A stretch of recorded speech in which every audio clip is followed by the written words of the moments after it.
this video, I'm going to demonstrate a feature of Visual Studio that automatically generates a dataset schema definition that'll make working with data adapters and datasets strongly typed and therefore much easier and safer to work with than simply using the array element syntax like we did in the previous video.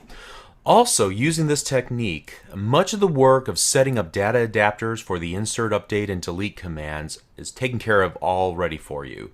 So the first part of this example is to recreate yesterday's example of accessing and modifying records in a database. But this time, we're going to do it with the help of a strongly typed data set that's generated by Visual Studio. Then in the second part of this video, we're going to create a Windows Forms application and show how we can data bind user interface controls like text boxes, or more specific to our example, a data grid, to a data set that's been filled up with data from the database. And then we can create an entire forms over data application in just a few minutes with only 1 or 2 lines of code. Pretty impressive. So let's do this. Let's start off with creating a brand new project. So File, New Project. We'll create a console application. We're going to call this ADioNet2 Dataset. Click OK. First thing I want to do is drag in one of our databases that we've been working with. I'm going to use an Express Edition database for this first example. So I'm going to add an existing item. And I'm going to drill into this ADioNet2 Connected Express from earlier today. And I'm going to change here in the Add Existing Item dialog. I want to look for data files. And here's our database 1. That's perfect. I'm going to select Add. And then what we're going to get is the data source configuration wizard. We have been clicking cancel on this every time we've seen it, but this time we're going to do something different. We're going to make sure that dataset is selected here, and then I'm going to click the next button. Now it's going to go through and inspect the database and look for all the database objects. What we want to do is make sure to select all the tables. There's only one table in this case, very small database, but we can choose which ones we want to include and exclude. It'll also pull in relationships between tables for us. However, we have none in this particular one. So we can leave the dataset name as is, or I'll tell you what we're going to do. We're going to call it Customers Dataset and then click Finish. Okay, so what just happened? Well, we created a dataset XSD file. As you can see, we have a new file added to our Solution Explorer called customersdataset.xsd, and that represents a dataset schema. A dataset schema definition is an XML file that defines the tables and columns and data types that will be used in our in-memory representation of the database. It derives this information from the underlying database table and column definitions. Additionally, there are C# files below that belong to that XSD that are generated automatically by Visual Studio as well. And what these do are create a series of helper objects that allow us to work with the dataset using the names of tables and columns in a strongly typed fashion. In other words, it allows us to work with a strongly typed version of a data set. So when you hear the word strongly typed, 2 benefits should pop immediately into your mind. First of all, it'll reduce our reliance on magic strings, we've called them in the past, and those can produce errors in our code, so we don't have to type in the column names in double quotes whenever we want to work with them, nor do we need to use that array element syntax of the square brackets with the 0, square bracket 1, and so on. Instead of doing something that looks like this, dstables bracket 0 dot rows bracket 0 bracket 0. What? Give me the first column of the first row of the first table in the data set. We can do this instead, which is a little bit more friendly. ds.customers.first.firstname. So we'll get to that in just a moment. But secondly, the benefit is that it gives us IntelliSense, which will speed up our development time and make our typing go much quicker. Also, code is generated to take care of the column mappings with insert, update, and delete statements, the creation of parameters, and so on. All those things that we had to do in that previous video, we no longer have to do to configure the data adapter to get it to commit all the changes that we've made in our in-memory representation of the database, the data set, back into the underlying data store.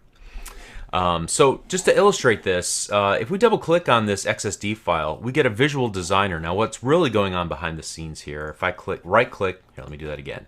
I'm going to right click the customer dataset XSD and I'm going to select open with. And this time I'm going to choose just an XML text editor, and let's just see what it looks like. So we can see that all we're really doing here is looking at some XML that defines the tables, and then also defines some of the commands, like the delete statement with all the parameters, and so on. We can go look at an update statement with all the parameters. What it does with that file then is generate C#. And if we scroll down and look through all the C#, we can find, and there's just a ton of it here, more than we might write ourselves to accomplish the same sorts of things. But let me see if I can find something that might look familiar. We're going to go way down here. Here we go. Here's a data adapter .delete command type equals text. Here's all the parameters. Insert command, here is the command text, all that insert code, and so on. So that all gets generated automatically for us. We don't have to set up the insert, update, delete statements. We don't have to do much of anything to get all of that benefit. But I wanted you to be aware of what's going on. This doesn't happen in a black box. You're able to get in and modify this code, although you should never under any circumstance do that. But you can inspect it if you're curious. Okay, so what does this all mean? Well, if we were to borrow from yesterday's example, the first thing is that we don't have to create a connection. And we don't have to worry about connection strings either. The other thing we don't have to do is configure the data adapter with all of the insert, update, and delete commands. We don't have to configure that. And then the other thing that it does nicely for us is that it automatically generates an adapter specifically for working with our tables. And the emphasis is on our tables because it creates a strongly typed version of the data set, the data adapters, and everything else that we might want to use. So let's start off. We're still going to have to create an instance of a table adapter so that we can fill up a data set with stuff from the database. So let's start with working with a table adapter. Again, a table adapter is just a specialized version of a data adapter. This, as you can see, is strongly typed to be a customer dataset table adapter. And so we want to create a customer table adapter. We're just going to call it CTA equals new customer table adapter.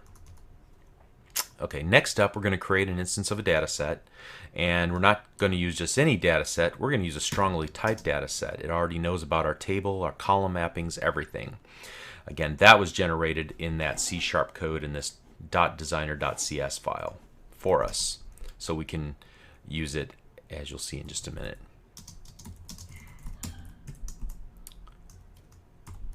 Okay, and so now what we need to do is fill up that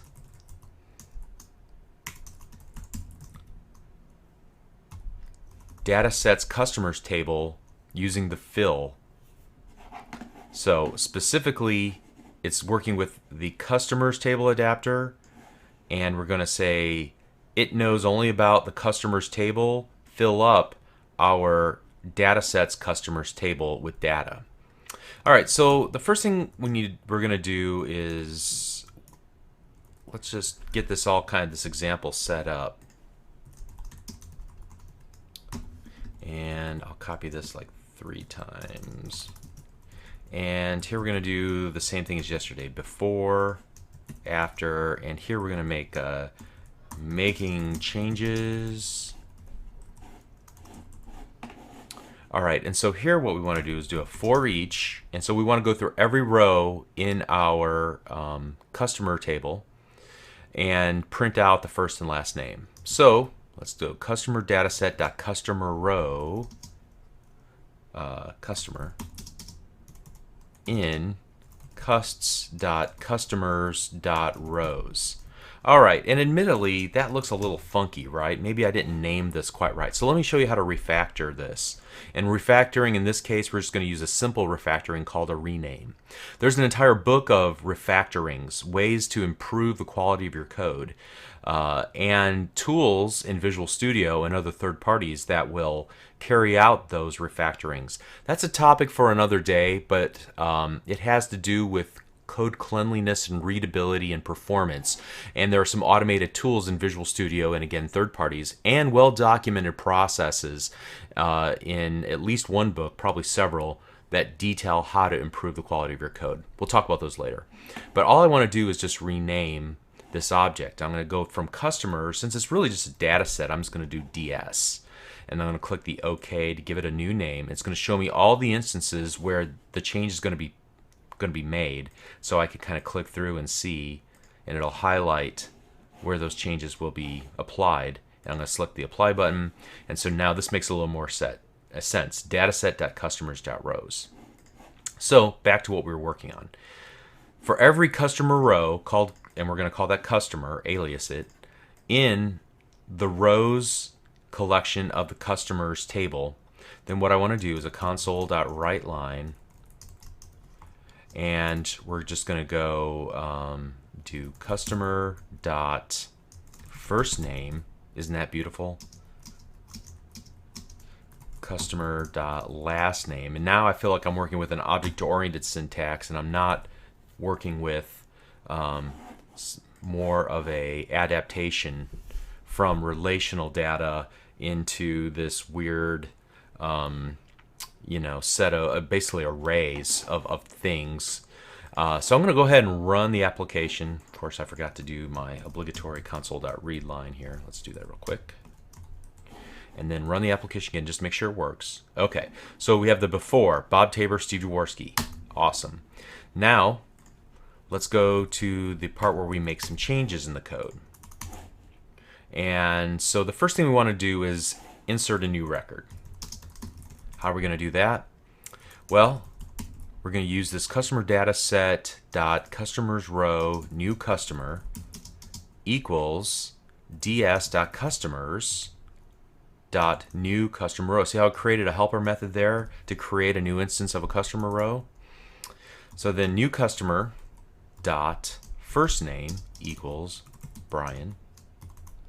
New customer dot last name equals Faley. New customer dot city equals Denver. New customer dot state equals Colorado. And then we want to add this row to our existing data set, specifically the customers table. And so we want to add a customers row, and we're going to need to pass in a customer row object. We have one, new customer. So now at that point, it should be added in. Let's also do an update. And what we need to do is get to the first row, which we know to be the Bob Tabor row in the database. So what we can do is this, ds.customers, and this probably isn't the safest way to do it, but here that gives us access to the first row of the customers table. We're still using that element array syntax. We could use some other methods to work with the data, but I want to hold off on that, so I'm going to continue to use this syntax. We'll talk about using first and last and some of the searching and find methods. Those are link, and I don't want to talk about link today. Maybe in the next day or two, we'll get to some of those methods we could use. We could do something like this, though. First dot, first name. But here, let's not do that just yet. I don't want to talk about that yet. So we're going to do it this way. First name equals Robert instead of Bob. And then finally, we're going to delete the Steve Jaworski record. So customers, again, we're going to use this element array element syntax, and we're going to say delete that record.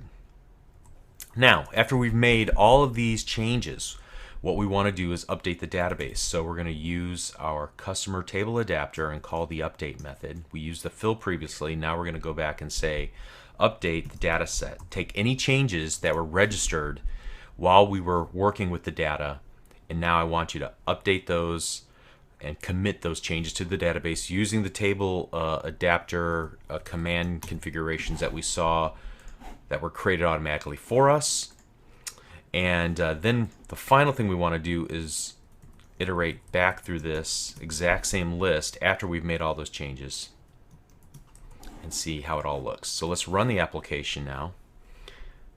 I think we're gonna, yeah, there we go, awesome. So here's the before, then we made some changes, and then here's the after, Robert Tabor and Brian Faley, as opposed to Bob Tabor and Steve Jaworski. Okay, so now do this. Look at the previous video and compare that video, all of the code that we had to write to configure those data adapters, with how much less that we had to do in this video. Also compare the way that we worked with the data and all of the generic versions of these data set objects we had to work with, and now the beauty of working with a strongly typed version of that data set. It's a night and day difference. It's a lot more friendly. So you can see this progression of thought as we're moving from something, we're gaining more control, we're working with it in a strongly typed fashion, and that is one of the points that we wanted to make in this video. But the other thing that I wanted to point out is that it even gets easier than this. If you have a really simple scenario where you just need to display some data, you can get really quick results by combining the creation of this dataset schema design file and use visual controls that can be data bound to our strongly typed data set. And so there are controls that are available for both Windows Forms application and web form applications, or rather ASP.NET applications, that allow you to automatically bind to data without having to write a lot of code on your own. So again, this is just if you need to do something really simple. This might suffice, but I'd warn you from falling in love with this, because soon you'll need to push beyond the borders of simple data binding. You're going to need to understand what's going on behind the scenes so that you can implement a more robust application. I'm only showing you this because this again was a feature of ADO.NET 2.0, a selling point, and definitely something that a lot of developers use on an ongoing basis to create simple applications. Something I just want you to be aware with as we start moving away from ADO.NET 2.0 to ADO.NET 4.0, because there are equivalents in the newer version. So I'm going to save what the work I've done here, and I'm going to start over with a new project. Now I'm going to create a Windows Forms application in the new project dialog, and I'm going to call this ADO.NET 2 DataBinding. Okay, and we're going to click the OK button. And I could use an Express database. I think I'm going to choose to use this time a compact database, just to show you there's nothing up my sleeve, and because it probably makes more sense when you're working with Windows Forms application to use a compact edition database for all the reasons that we mentioned earlier in day 8, today's videos. Okay, so I only want to look at data files. I find my database1.sdf. It's going to pop open the data source configuration wizard again. I'm going to click next. We're going to say go ahead and give me all your tables. I'm going to leave the default name for the data set. No need to change that too much. Alright, so the first thing to note is that we have an application right now that works. I'm going to hit the Start Debugging button, or F5 on my keyboard. And you can see I have a Windows application. It does absolutely nothing, but you can minimize it, you can expand it to be full screen, or I can shut it down, and that's about all. I don't really want to talk about Windows Forms applications just yet, but there are some basics that wouldn't hurt you to learn about just a little bit. First of all, what I'm going to do is go to the View, Other Windows, and I'm going to come down here to Toolbox, and that will give me a toolbox of controls that I can drag and drop from here to here, the design surface. Now, also, it's important to note that these are grouped, so I can expand, for example, just to look at the data controls. And in this case, I only want to use a data grid view, so I'm going to find it, hold down my mouse cursor, drag it out of the toolbox, and drop it onto the Visual Designer. Now when I do that, notice a little task window pops out to the right-hand side, which allows me to configure the most popular properties for this given object. There are a lot of additional properties, as we'll see just in a moment, but for right now, what we are mainly concerned with is working with a data source. Where is this grid going to get its information from? So I'm going to drill down other data sources, project data sources. Here's my data set. That would be good, but I'm going to drill down one more time and find the exact table I want to bind to. So I select that, and when I do, if you'll notice behind the task window, we see a customer ID first name. If I were to pull this little handle in the lower right hand corner out, you can see that I get a grid with 5 column headings. Alright, so now I'm going to save this application, and just for fun, let's run it and see what happens at this point, and then we'll come back and talk about it a little bit more. Look, that's all I had to do. It pulled data from the database and stuck it in my grid. Now, you know, the other thing is I get some automatic features like column sorting. I can edit rows. Now, when I make this edit, let's shut down the application and start it up again. Oh, it went back from Jim to Steve. It didn't save the changes we made, so that's some code that we're going to have to write ourselves. Let's shut this down. Okay, so when I went to this task window and I selected a data source, what it did was, based on the data source I chose, it created in this designer tray area, this gray area at the bottom, some instances of objects that were defined in our dataset.xsd file. Here we have an instance of our strongly typed dataset. Here we have an instance of our table adapter. Here we have an instance of something called a binding source, and that's just a mapping between our control and the underlying tables in the dataset. We're not going to talk much about any of these objects for now. We're looking at this purely from the perspective of how easy this is to data bind an application to a data source. But suppose that we wanted to modify the operation of this application. We don't want to just display data, but we also want to update the data. Well, there's 2 ways I could go about that. I'm going to go back to my toolbox and go down to Common Controls. I'm going to drag and drop a button control into the lower right-hand corner. Now, I could change some things about this control. If I were to go to View, Other Windows, Properties window, you can see in the lower right-hand corner of my Visual Studio IDE, I see this Properties window. Since I have the button 1 object selected on my form, it shows up as the context for the Properties window. So that means that all these properties that are listed below are properties of this instance of a button object.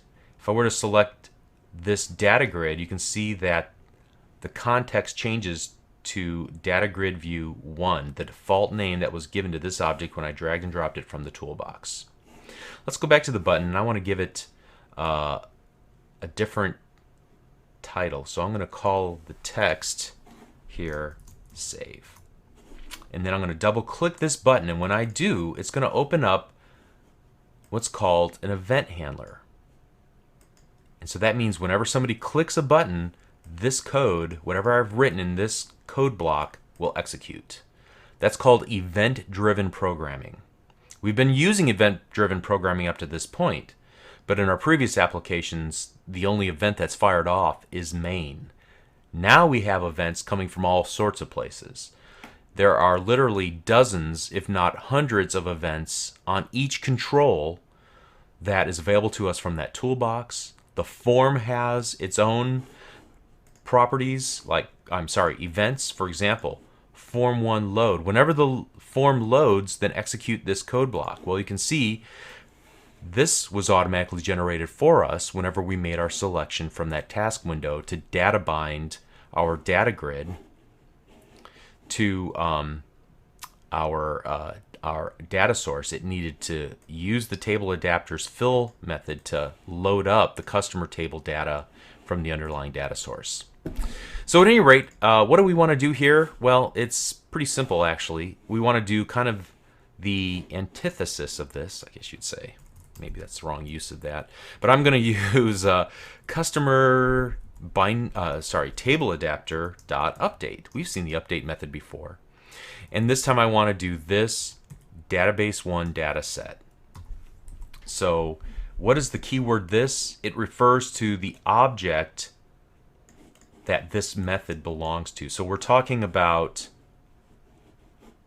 this form 1. In other words, this form, as it's, and you can see this form owns some objects which are just represented visually. That's all these are doing. But here is this dot database1 dataset. And then here's this dot customers table adapter. That's why we're referencing them using the this. They belong to or contained by form 1, which is this. Okay? Any rate, we're calling the update method. So any changes that were in the data set, go ahead and commit them to the database. So when we do that, let's go ahead and run the application. This time when we type in and we change Steve's name to Jim, and then I use the down arrow on my keyboard, I'm going to select the save button, and then I'm going to shut down the application. And then I'm going to run the application again, and you can see the name has now been changed because that data binding is not just reading from the database, or I'm sorry, that data binding is not just binding our grid to the underlying data set for reads, it also is bound for writes. But then we have to tell it we want to take whatever's in the data set and write it back to the original data source. That's what our update statement did here. And we could make this a little bit more automatic. So if we were to go to our grid, and let's go to this in the properties window, you can see I have the data grid view 1 open and I'm looking at properties. But there's another way to use this window, and that's to view all the events that are available. Currently, none of the events are being fired off. We haven't written any code for any of these events. But what I'm going to do is come down here to row validated, and I double clicked on it in the properties window, and it created an empty event handler stub method for me to use. So what I'm going to do is just copy this code, Control C on my keyboard, and then Control V on my keyboard to paste it in. So now I'm going to rerun the application. And I happen to know that that row validated event happens whenever I change from one row to another row. So if I were to do this and change this back to Steve, and I'm going to use the up arrow on my keyboard, I'm not going to click the save button. I'm just going to shut down the application. Now if I rerun it to test to see if my data changes actually made it back in, Steve in fact is saved back into the database. So, okay. Don't get lost on all the Windows Forms elements of this video. All the events and properties. And, you know, that's all easy stuff. We're going to get to that. What we really want to focus on, though, is data binding to a data set and how data sets can be generated automatically by Visual Studio. And how schemas can create strongly typed data sets automatically because of a process it does when it inspects the underlying database, writes all the code for us, and then gives us the strongly typed version of a data set that we can use and we can reference and we can data bind to and so on. Okay, so really two concepts illustrated in this video. So let's just recap what we've done up to this point in the last couple of videos. We've looked at an overview of ADO.NET and some basic usage patterns to illustrate connected versus disconnected modes of operation. We also looked at the data set as an in-memory representation of the database, and we saw how we could utilize, in this video, we could utilize Visual Studio to create a strongly typed version of the data set by generating a dataset schema. We also looked at data binding to controls in a Windows application. So in the next video, what we're going to do is going to jump ahead a few years now. These were features that were available since 2003, but now we want to look at what happened in 2008-2009 timeframe. And so we're going to build similar examples, but using the entity framework and link to entities, and we'll spend the better part of the next 2 days, day 9 and day 10, getting into that deeper. And we're going to continue to use console applications because eventually we'll get into Windows applications and web applications. But you're going to see that's the easy stuff. This is the difficult stuff that we need to master and wrap our brains around. It's easy to get lulled into just do data binding all the time, but that's going to work against you as you get into more difficult applications and problems to solve. That's why I'm taking this approach. Okay, so we'll see you in the next video. Thank you.